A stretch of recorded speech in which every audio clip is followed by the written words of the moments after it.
Demon Slayer is stacked with tragic demons. You've got tortured siblings, doomed lovers, eternal children frozen in a moment of pain, whatever the fuck. There are demons in this story that you genuinely feel bad for. And then there's Kaigaku, just a man who wakes up every day and chooses to be a piece of shit. No sob-story backgrounds, no redeeming arcs. He betrayed his friends, disrespected his teacher, and when it came down to it, folded. Folded like a lawn chair at a family barbecue. Those ribs smell so good. Since the final movies aren't out yet, there will be spoilers. Kaigaku was an orphan resorting to thievery, puddle drinking, and whatever else he could do to survive until he was taken in by Gyome, a blind monk with the patience of a saint and the arms of a Greek god. For whatever reason, he can't stop crying later in the series, but one day the other orphans catch Kaigaku stealing, give him the boot, so later when he gets caught by a demon, he offers Gyome the kids up as a 9-course meal. This is probably why I can't stop crying. The demon goes on a 7-kill streak before Gyome.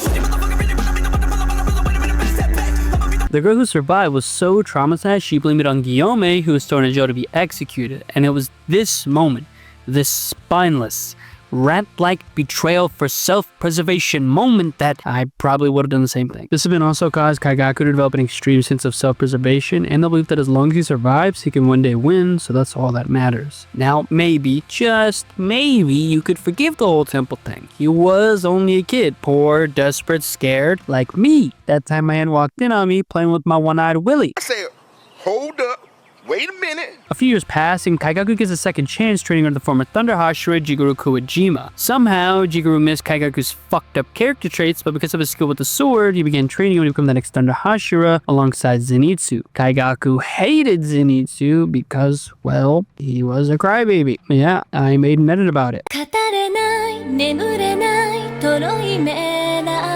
Kaigaku was also a hypocrite. He considered Zenitsu worthless for his cowardice and inability to master the thunder-breathing forms beyond the first, and for those reasons he was repulsed at the idea of succeeding Jigoro along with him. However, Kaigaku couldn't even master the first, most fundamental form for himself, and his actions proved even more cowardly than Zenitsu when he was confronted by Upper Moon 1 Kokoshibo. Becoming a demon is already a betrayal to the Demon Slayer core, but not only did Kaigaku without hesitation betray everything the teacher he once held in such high regard stood for, the disgrace of this act was so severe, Jigoro committed seppuku. Painfully, I might add. Traditionally, they have a person there to cut off their head after they slit their stomach, but Jigoro died slowly, agonizingly. The man who raised Kaigaku, trained him and protected him, took his own life out of the shame his student brought upon him. And in response, we got serious Zenitsu.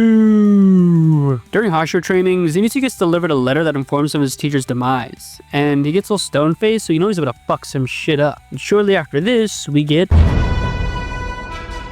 After Ubuyashiki goes full Al-Qaeda on Muzan, all the Hashiras try to gangbang him while he's weak, but he pulls an Uno reverse and drops the entire Demon Slayer core to the Infinity Castle. Zenitsu falls as well and runs around hot on a trail something that smells fishy and runs smelling that fishy aroma from behind the door. Zenitsu calls Kaigaku out. Your mom's a hoe! That's not how you talk to your senior. You're looking seedy. Now that you're a demon, you're no longer my senior. It's your fault Gramps is dead. If you hadn't switched teams, this never would have happened. That old man was a fop brain. If I'm dirt, you're garbage. You can't even use the first breath. And you're a nerd. What the thunder foot form? Distant thunder! Ching! Zing! Pow! Cut up and poisoned, he falls. But this Zenitsu got that dog in him. As Kaigaku's headless corpse falls, he rejoices that at least Zenitsu will die too. But even in death, he still has one last L to take. Because here comes Yushiro, you backstabbing, joker-wearing, no aura having 30-second screen time bitch. Dagon sure is pathetic. I'm telling you, Kaigaku's got the attitude of an 80-year-old grandma with dementia. Stop, girl, you tripping. Kaigaku lived angrily, selfishly, and bitter, but it wasn't all his fault. Most people when backed into a corner would take that deal with the demon to save themselves. Most people would surrender to Kokoshibo. That's just human nature. But, like Yutaro and Daki, just because they had a fucked up childhood doesn't justify them massacring countless people for the last 100 years. People don't hate Kaigaku because he was scared. They hate him because he's... He's a hypocrite. He acts like he's better than Zenitsu when in reality he couldn't even master the first form. He folded the second he felt pressure. He laughed when his mentor committed seppuku out of the shame he brought him. He called him a fart brain. A fart brain. It's the anime equivalent of me pissing on my aunt's funeral and then moonwalking out of the church.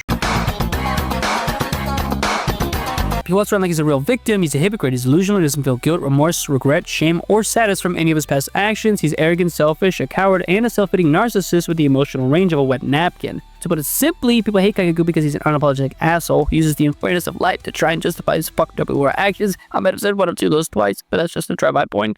Now, on to his character writing. During the Hashira training arc, Zenitsu goes through a major change, having learned his master committed seppuku. The reason is Upper Moon 6, Kaigaku. The problem is, who the fuck is Kaigaku? We see him twice before his final fight with Zenitsu. And when he does finally show up, it feels like you missed an entire story arc. And before you go to the comments saying, oh, well, he's a well-written character still. Now, that in no way am I doubting Yada's writing skills. I'm merely presenting the facts. This is the equivalent of the Naruto and Sasuke situation, but if Sasuke only showed up for 2 episodes. And I've now run out of things to say, so that's the end of the video.